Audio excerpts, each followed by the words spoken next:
Gente, tô completamente obcecado por literatura grega.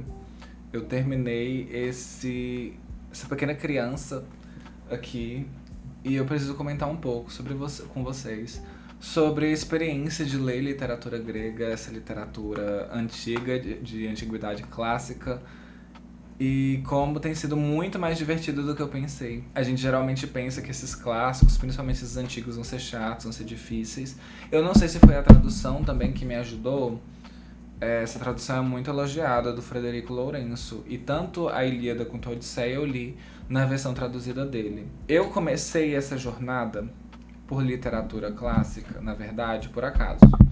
Porque foi quando eu li o A Canção de Aquiles, estavam falando muito desse livro no TikTok, nas redes sociais, e que era muito bonito, e tinha uns edits muito legais também. E aí eu resolvi ler, e realmente ele é tudo isso e muito mais. Não porque seja um livro incrível, mas a forma como a autora escreve, ela tem uma poética ali, uma coisa que lembra muito a escrita do André Aciman. Acho que um pouco também do Nabokov, um pouco também do Proust, eu acho que deve ser inspirado neles, né?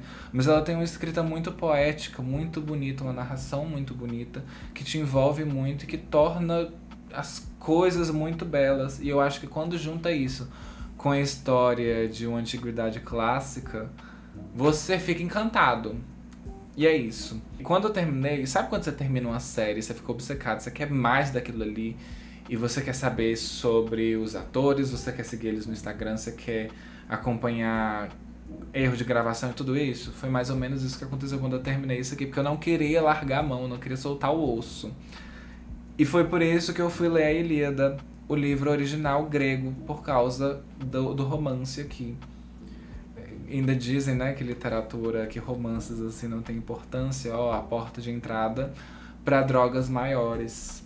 E nisso eu fui ler a Ilíada, e encarar isso que é a literatura clássica, que são esses grandes epopeias, e entender um pouco sobre esse assunto. E aí eu preciso falar isso aqui, porque eu acho que vale muito a pena entender melhor como isso funciona antes da gente chegar ali com 10 mil preocupações. Ah, sim, e voltando, uma coisa que eu gostei muito, que me ajudou muito, é que os personagens que aparecem na Ilíada, eles aparecem aqui porque é a mesma história, né? De certa forma, recontada ali a partir de uma outra perspectiva. Mas quando eu cheguei na Ilíada e fui ler, eu já estava familiarizado com aqueles nomes, com os personagens, com a estrutura da história ali, com um pano de fundo. Então eu acho que isso me ajudou bastante a ler e a encarar esse calhamaço que é a Ilíada, que ele é inclusive maior do que a Odisseia. Falando especificamente sobre Ilíada, é uma epopeia grega. E aí, falando sobre epopeias, epopeia é um poema narrativo que reconta a história de um herói representante de uma cultura em particular.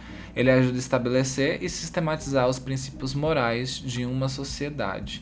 E eu acho que isso é uma das coisas mais interessantes, porque a gente tem um vislumbre de como funciona a mentalidade daquela sociedade grega, quais eram os principais valores.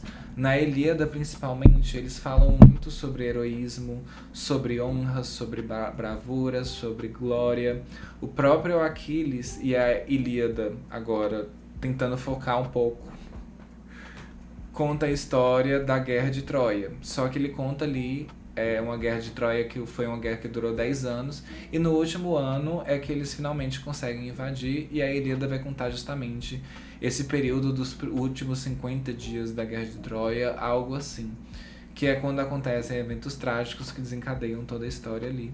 O grande protagonista é Aquiles, que é este grande guerreiro grego, e ele, em algum ponto da história, ele tem que enfrentar um dilema entre ele viver muito como uma pessoa anônima, ou ele ser esse grande herói, ele aceitar esse fardo de ser o melhor guerreiro grego, mas morrer em combate. Ou seja, ele pode ter um final de glória curto ou uma longa vida sem glória nenhuma. E aí, mesclado dentro dessas histórias, dentro dessas narrativas que vão trazer um valor mais nacionalista, ou que vão proclamar os valores desses grandes impérios, que são essas epopeias, a gente tem também uma das coisas que mais tem me interessado na literatura clássica, dessa literatura de antiguidade clássica, que é a questão do mito.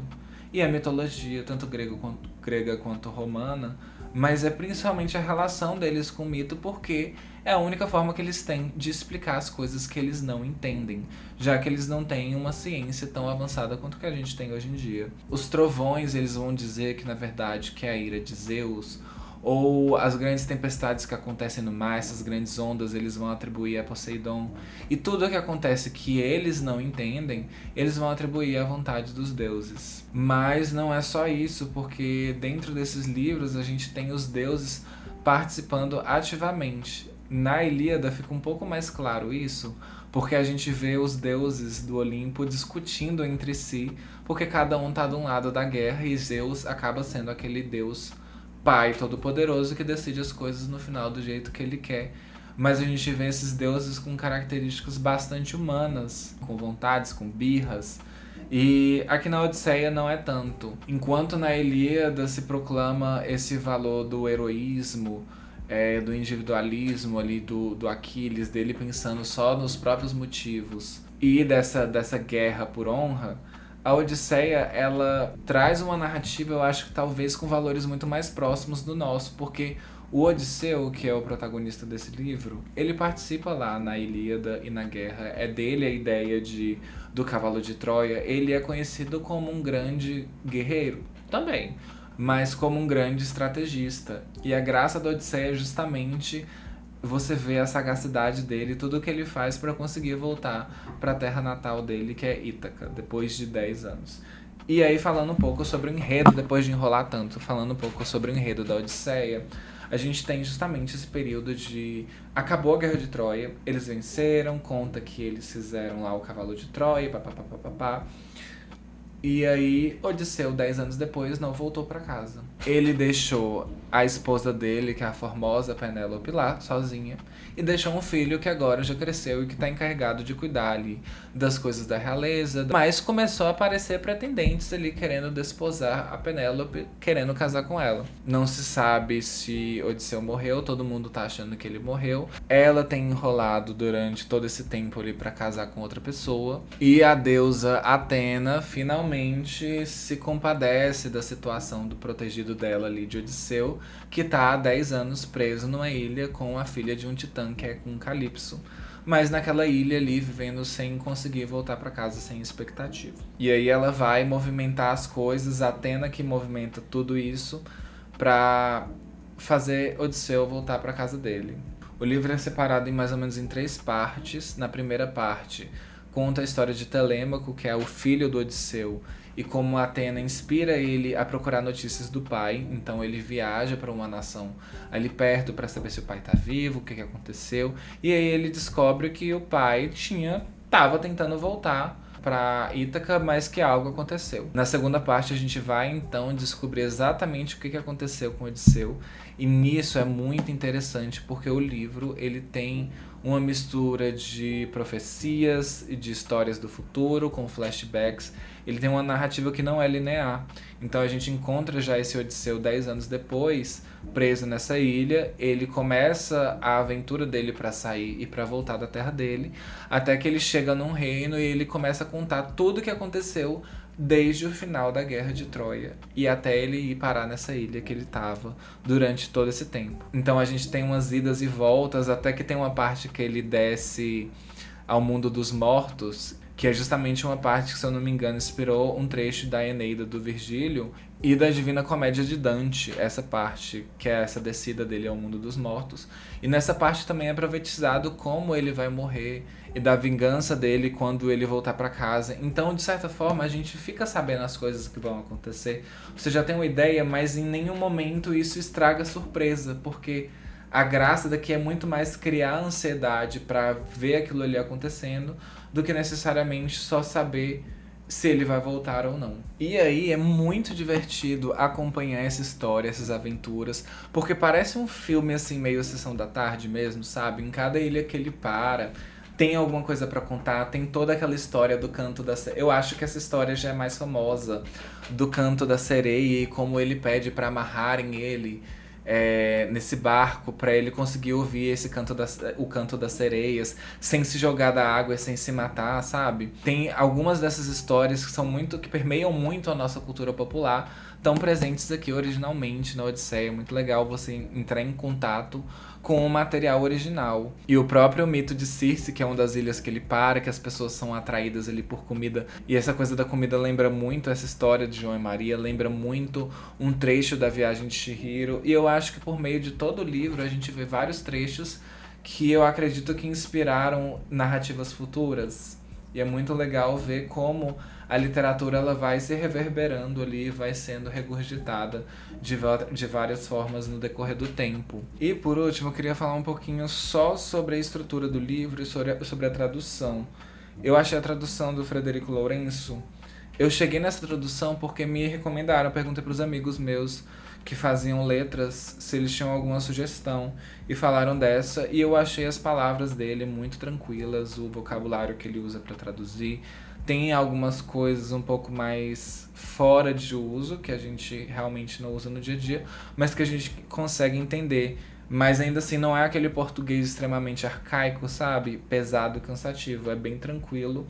E sobre a estrutura, eu achei muito interessante como na introdução do livro ele já explica sobre como funciona o canto homérico, sobre como funciona, como a própria Odisseia e Ilíada é escrito num grego que mistura o grego de várias épocas, então ele acaba sendo uma mistura ali de várias pessoas que foram fazendo ali, já que na verdade essas duas histórias elas fazem parte de uma tradição oral, então as pessoas se reuniam para cantar essas histórias e eles sabiam decorado. E porque eles sabiam decorado, tinham várias fórmulas de rimas que ajudavam eles a decorarem e a fazer esse texto fluir melhor. Por isso que tem alguns trechos que são várias repetições, eles sempre vão falar a formosa Penélope, o divino Odisseu, a aurora de róseos dedos, quando vai falar sobre o amanhecer, né?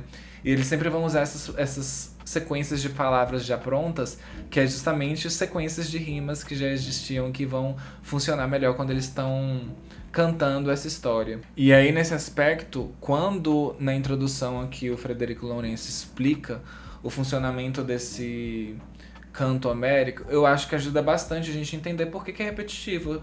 Não é que é uma história maçante ou que é cansativo, mas sim que faz parte da própria estrutura daquele canto, dessa poesia que era proclamada em voz alta. Enfim, eu não sei se você já leu Odisseia, se você concorda, se você discorda desse livro, e eu queria compartilhar alguns outros que estão na minha lista de leitura também, que tá dentro dessa temática aqui de literatura grega. Os próximos eu acho que eu vou ler vai ser Eneida do Virgílio, que é justamente esse canto épico, só que sobre a fundação de Roma e trazendo um pouco dos valores romanos. Então eu quero muito ver o que vai ter de diferente, o que vai ter de semelhante com a Odisseia, porque esses dois livros, tanto a Ilíada quanto a Odisseia, eles são grandes inspirações para Virgílio quando ele vai compor esse livro sobre a sociedade romana. E dentro da parte de mitologia, eu quero ler muito a Teogonia, Antígona e Metamorfoses, que fala um pouco sobre esses mitos também, traz outras lendas, né, e explica um pouco mais sobre a relação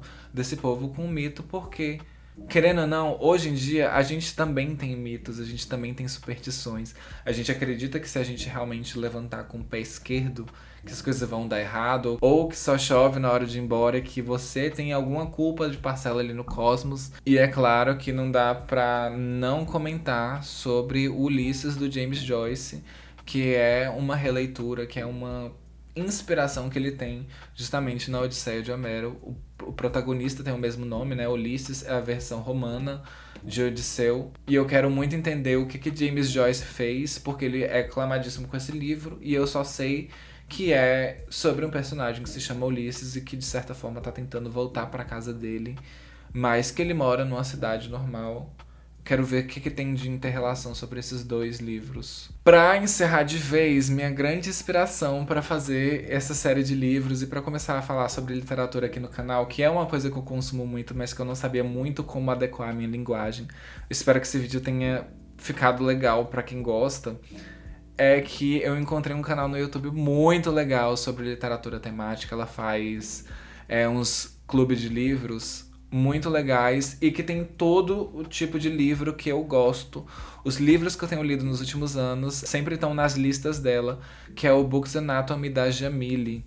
Então eu recomendo demais, vou deixar o link aqui na descrição porque eu pretendo, quando eu tiver mais tempo, né, participar desses livros, mas até lá eu quero fazer outros vídeos aqui também, com outros temas, falando um pouco sobre literatura de ficção científica, sobre literatura policial e outros tipos de gêneros que eu fui lendo e que acabam sendo interrelacionados quando a gente vai ler um pouco sobre a história da literatura em geral. É isso, se você gostou do vídeo, se inscreve, deixa um like aí e vamos conversar um pouco mais sobre livros nos próximos vídeos também. Tchau, tchau.